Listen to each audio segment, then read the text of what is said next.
승리도 소유도 주님의 것. 승리도 소유도 주님의 것. 네, 승리도 소유도 주님의 것이다. 자, 우리는 매일매일 살아가면서 수많은 영적 전투, 우리 삶의 현장 자체가 전쟁터라고 말할 수가 있죠. 그 전쟁터에서 이기는 자가 있고 또 지는 자, 패배하는 자가 있습니다. 성경은 다윗이 어디를 가든지 어떤 싸움을 싸우든지 이기게 하셨다라고 6절 그리고 14절에 말씀하고 있습니다. 다윗이 어디로 가든지 여호와께서 이기게 하시니라. 뭡니까? 승리의 비결이 다윗에게 있지 아니하고 하나님께 있다라고 말씀하고 있죠. 예수님도 제자들을 향해서 요한복음 16장에서 내가 세상을 이겼노니라고 말씀하고 있죠. 우리 주님이 세상을 이겼다. 그래서 승리는 내 것일세. 그 주님과 동행하는 자들에게 주님의 승리를 함께 누릴 수 있는 그런 주인공들이 된 것이죠. 자, 오늘 본문 어찌 보면 다윗의 위대한 승전보, 승전일지 같은 내용이지만 실상은 그것이 아니라 하나님께서 어떻게 다윗으로 하여금 승리를 안겨주셨는가라는 점을 우리가 볼 수 있어야 되는데요. 이처럼 다윗의 위대한 면만 우리가 부각한다 그러면 그럼 나는 뭐지? 라고 할 수가 있습니다. 그러나 오늘 본문 속에서 우리 주님이 말씀하시는 것은 결국 승리도 소유도 내 것이 아니라 다윗 것이 아니라 주님의 것이다라는 것을 우리에게 깨닫게 해주십니다. 즉 승리의 근원은 우리 하나님께서 이기게 하셨다라는 얘기인데요. 다윗이 어디로 가든지 여호와께서 이기게 하셨다. 결국 승리의 주권이 우리 하나님께 있다라는 것을 우리에게 말씀해 주고 있습니다. 보니까 1절에 블레셋 사람들, 2절에 모압 사람들, 3절에 소바왕 하다데셀, 5절에 다메섹 사람, 즉 예루살렘을 중심으로 해서 동서남북, 정말 동서남북 어디를 막론하고 싸우는 곳곳마다 우리 하나님께서 다 이기게 하신 것을 보게 되는데요. 자, 이는 영적 그야말로 대적과 사망 권세를 십자가에서 물리쳐 이기게 하신 오직 예수 그리스도의 아주 승리를 예표한다라고 우리가 볼 수가 있습니다. 이처럼 주님은 우리를 위하여서 십자가의 사망 권세 다 이기시고 다 이루었다 말씀하심으로 우리로 하여금 이제 예수 그리스도를 믿는 믿음에 의해서 하나님의 자녀, 즉 승리의 자녀들이 되도록 역사하신 것입니다. 따라서 우리는 주님과 동행할 때, 주님을 의지할 때 어떤 세상의 유혹 속에서도 승리할 수 있는, 왜? 주님의 승리가 우리의 승리가 되기 때문이죠. 승리를 누릴 수가 있게 되는 것인데요. 여러분, 사도 바울도 고린도 교회를 통해서 고린도전서 15장 57절 58절에서 그렇게 말씀하고 있죠. 우리 주 예수 그리스도로 말미암아 우리에게 승리를 주시는 하나님께 감사하노니 그러므로 내 사랑하는 형제들아 더욱 견실하여 흔들리지 말고 더욱 하나님 일에 힘쓰는 자들이 되라. 이는 너희 수고가 주 안에서 헛되지 않는 줄 압니다 라고 말씀하고 있죠. 여러분, 고린도전서 15장은 부활장이라고 말씀하고 있지 않습니까? 그 부활장에서는 어때요? 예수 그리스도께서 부활의 첫 열매가 되셨기 때문에 우리는 두 번째, 세 번째 부활의 주인공들이 된 것이죠. 주님과 함께 죽고 주님과 함께 살았다는 얘기는, 즉 주님이 사망 권세를 물리쳐 이기신 그 능력을 덧입는 제2의 제3의 부활의 주인공들이 된 것이죠. 따라서 그 고백, 예수 그리스도께서 우리에게 이김을 주신 주님께 감사한다라는 고백을 할 수 있었던 것입니다. 세상에 너희가 환난을 당하나 그러나 담대하라. 내가 세상을 이겼노라. 요한복음 16장 33절에서도 주님이 제자들에게 그렇게 말씀을 하고 있습니다. 여러분, 성경에서, 아니요 오늘날에도 마찬가지죠. 위대하게 쓰임받았던 하나님의 종들의 특징은 뭡니까? 역경과 환난을 겪어보지 않는 사람이 없죠. 누구나 다 어려움을 겪은 그런 환난의 때가 다 있습니다. 그러나 그 환난 때를 거치고 난 이후에 하나님은 그를 다듬으셔서 위대한 믿음의 도구들로 사용하신 걸 보게 되죠. D.L. 무디 목사님도 마찬가지, 감리교를 창시하셨던 존 웨슬레 목사님도 역시 마찬가지. 정말 여러 가지 어려움 속에 있었지만 하나님의 놀라운 은혜로 우리가 하나님을 만난다라고 말하잖아요. 어떤 회심의 기회, 하나님의 은혜를 경험할 수 있는 주님과의 만남이 있기 때문에 그들이 인격이 변화되어지고 그런 가운데서 담대하게 하나님 말씀을 증거하는 주의 종들로 쓰임받았던 걸 보게 됩니다. 우리 인생도 마찬가지죠. 그래서 보통 BC와 AD로 나눠지게 되는데요. 우리 역사도 마찬가지잖아요. 비포 크라이스트, 예수님 이전의 역사와 아노 도미니, 예수님 이후의 역사가 나누어지는 것처럼 우리 신앙의 발자취, 신앙의 여정 가운데서도 내 인생에 내 신앙에 BC가 있었는가 AD가 있었는가를 우리가 점검해 보면 되죠. 그래서 그렇지, 내가 예수님을 인격적으로 만나기 이전에는 이러이러한 삶을 살았는데 예수님을 만난 이후에는 이러이러한 삶을 살아오고 있노라고 우리가 고백할 수 있어야 됩니다. 따라서 BC와 AD가 분명하게 나눠지는 그런 인생을 보통 디모데 스타일, 바울 스타일이라고 얘기하죠.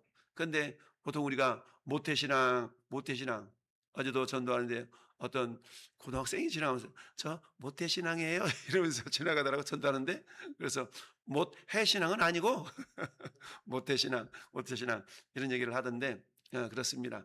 그래서 사도 바울 같은 경우는 사도행전 9장에서 예수님을 만난 그런 분명한 증거가 있죠. 그런 경험이 있습니다. 그래서 사도 바울은 예수님을 만나기 이전의 삶과 이후 삶이 아주 완벽하게 달라진 것을 우리가 보게 되는데요. 우리 신앙인들도 마찬가지. 그게 예수님을 믿고 하나님의 자녀가 되었음에도 불구하고 어떻게 보면은 그런 어떤 열정적인 그런 뜨거움이 없는 그런 신앙인들도 있죠. 이런 경우를 보통 디모데형이라고 말합니다. 디모데는 모태 신앙이죠. 모태 신앙이지만 그렇다고 해서 그가 또 어떤 변덕스럽거나 또 이런 모습은 없죠. 그야말로 진득하게 변함없이 그렇게 어떤 일관된, 다른 말로 말하면 충성된 모습이 보여지는 이런 신앙인의 스타일을 보통 디모데 스타일이라고 말합니다. 나중에 모태신앙이 아니라 나중에 예수님 믿고 예수님을 경험한, 만나는 그런 인생들이 대부분 사도 바울 스타일이라고 말할 수가 있지만, 그러나 또한 모태신앙으로 태어나서 어떤 뜨거운 열정 이런 것이 좀 부족하다 할지라도 변함없이 주님을 섬기는 이런 모습들을 디모데 스타일이라 말할 수가 있는 것이죠. 그러나 중요한 것은 그런 가운데서도 그 삶의 모든 승리가 주님의 것이다, 주님이 안겨주셨다라는 분명한 신앙 고백, 즉 승리의 주권이 주님께 있다라는 고백을 남길 수 있는 자라야 결국 주님과 동행하는 자예요. 주님이 그를 들어 쓰시는 자다라고 말할 수가 있습니다. 두 번째는 어때요? 세상 힘을 의지하지 않는 신앙이라고 말할 수가 있는데요. 자, 보니까 이 서쳐서 죽이고 보니까 그 2절 말씀 보니까 모압을 쳐서 그들로 땅에 엎드려지게 하고 줄로 지어 그 두 줄 길의 사람은 죽이고 한 줄 길의 사람은 또 살려줌으로 말미암아서 조공을 바치게 하는 이런 모습들을 보게 하는데, 자 4절 말씀 같이 한번 읽어볼까요? 4절 시작. 그에게 마병 7관 보병 2만 명을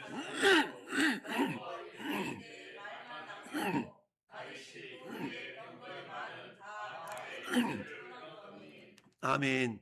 다 발에 힘줄을 끌었다. 여러분, 말에 또는 발의 힘줄을 끊는다는 것은 어떤 의미가 있습니까? 결국 인간의 힘을 의지하지 않겠다라는 것을 의미하고 있죠. 그 당시에 전쟁에서 전리품을 챙겨오다 보면 어떻게 돼요? 말 좋은 말 있으면 아우 저거 남겨놔야지 이럴 수도 있는데, 말의 뒤꿈치 힘줄을 끊거나 사람의 뒤꿈치 힘줄을 끊거나 그러면 이것은 다른 말로 말하면 나는 말의 힘을 의지하지 않겠다, 인간의 힘을 의지하지 않겠다라는 그런 어떤 믿음의 고백인 것이죠. 이처럼 다윗은 소바왕 하데데셀과 전투에서 수많은 병과 마병, 병거를 다 사로잡았지만 단 100대의 병거를 제외하고는 어때요? 전부 다 심줄을 끊었다라고 말하고 있습니다. 4절에 그렇죠?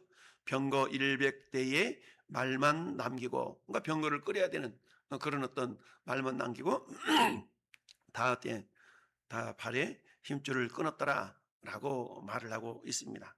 결국 한마디로 말하면 철저한 하나님만 나의 힘의 근원을 삼겠다라는 그런 믿음의 결단이요, 믿음의 고백인 것을 보게 됩니다. 그렇습니다. 오늘날 우리가 살아갈 때도 마찬가지 아니겠습니까? 세상 사람들은 뭘 의지해요? 말의 병거나 어떤 힘을 의지하는 것이 세상의 법칙이죠. 그런 어떻습니까? 우리 예수 그리스도를 믿는 하나님의 자녀들은 어떻습니까?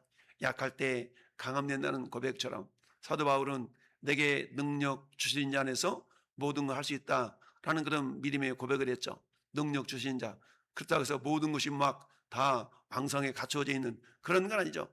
여러분 빌립보서 펴보실까요? 빌립보서 2장 4장 12절 한번 빌립보서 4장 우리 12절을 한번 자 11절 12절 봅시다.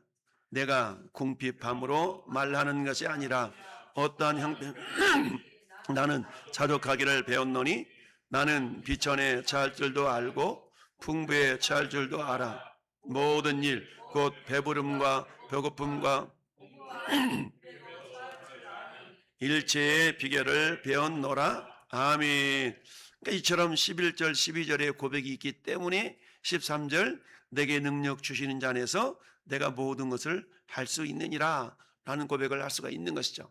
우리가 보통 빌사일삼 이러면서 내게 능력 주신 자 안에서 내가 모든 걸 할 수 있다 라는 믿음의 고백은 모든 것이 갖춰진 가운데서 하는 고백이 아니라 여기 말하는 것처럼 정말 어떤 형편이든지 자족할 줄 아는 그런 모습이었던 것이죠.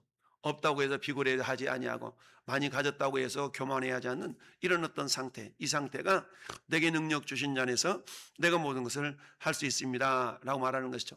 왜 그럴까요?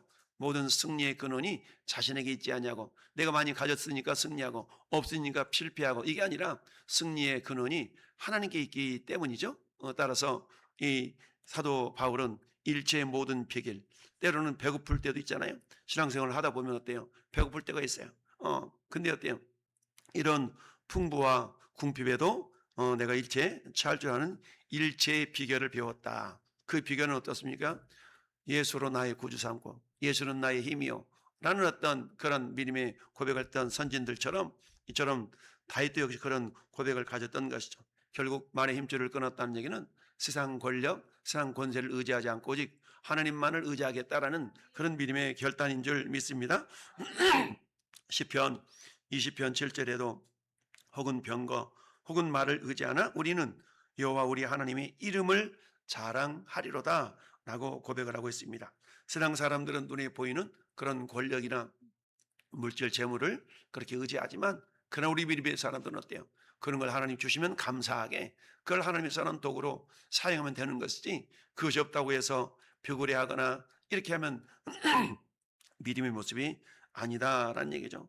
그래서 빌립보 3장 8절에 모든 것을 해로 여김은 내 주 그리스도 예수를 아는 지식이 가장 고상하기 때문이다. 내가 그를 위하여 모든 것을 잃어버리고 배설물로 여김은 배설물로 여겼다는 얘기죠. 예수 그리스도 아는 지식이 가장 고상하기 때문이다라는 믿음의 고백을 가졌던 걸 보게 됩니다. 우리가 세상에 유익하고 자랑할 만한 것들이 얼마나 많습니까? 내 아들이 판검사야, 내 남편이 뭐야, 내 자식이 뭐야, 얼마나 자랑거리가 많습니까? 그러나 우리가 자랑해야 될 분은 오직 예수 그리스도의 구원의 은혜인 줄 믿습니다. 내가 주님 때문에 이렇게 살고 있지, 내가 주님으로 인해서 여기에 있지라고 우리가 주님을 자랑하는 자가 되어야 된다는 사실입니다.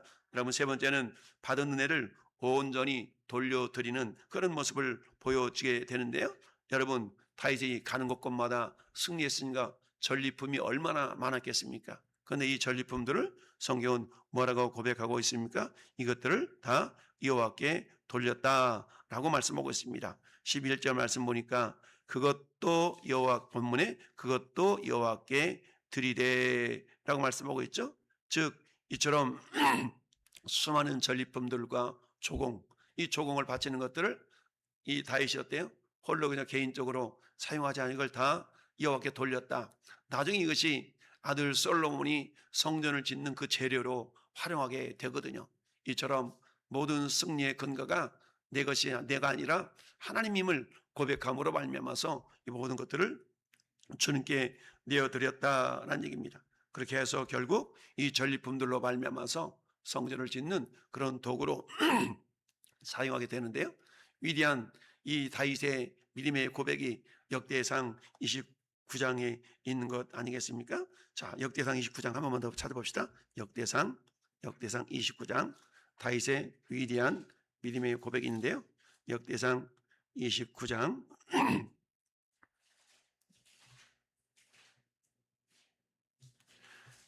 자, 10절부터 보면 다윗의 감사기도라는 제목이 다 있죠. 자, 11절부터 한번 읽어볼까요? 역대상 29장 654페이지 29장 11절 시작. 여호와여 위대하심과 권능과 영광과 승리와 위엄이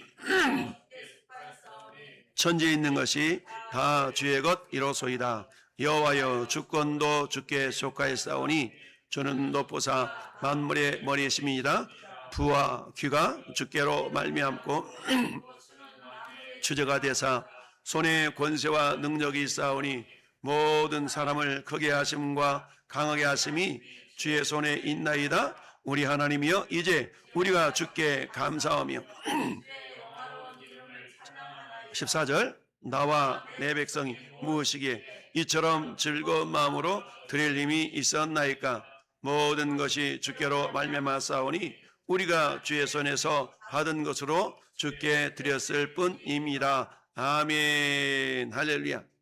이게 어때요? 이게 드리는 것을 가지고 결국 성전 건축의 재료로 다 사용하게 되었다는 얘기인데요. 이처럼 솔로몬이 마음껏 다윗이 마음껏 드릴 수 있었던 것은 오늘 본문에 하나님께서 어디로 가든지 이기게 하심으로 말미암아 그 종속된 나라들이 조공을 바치고 전리품들을 다 가져다가 그를 사유로 사용하지 아니하고 다 여호와께 돌려드림으로 말미암아서 그들 결국 하나님의 영광의 도구로 사용할 수가 있었다라는 얘기죠. 이처럼 인간이 드리는 모든 헌신과 헌물, 이것은 원래 하나님의 것을 하나님께로 돌려드린다라는 그런 믿음의 고백, 철저한 주권의식, 철저한 주님의 소임을 고백하는 이런 믿음이 있을 때에 우리의 신앙에 진보가 있는 것이죠. 근데 마귀의 사탄은 어때요? 그거 네 거잖아, 네 거잖아. 자꾸 내 것이라고 이렇게 생각을 집어넣어 주죠. 그러나 성경은 우리 향하는 모든 것들, 가지고 있는 모든 것들이 결국 주님께로 왔기 때문에 주님께로 다시 돌려드린다라는 사실이죠. 왜 우리 빚쟁이들이 그런 생각을 하잖아요.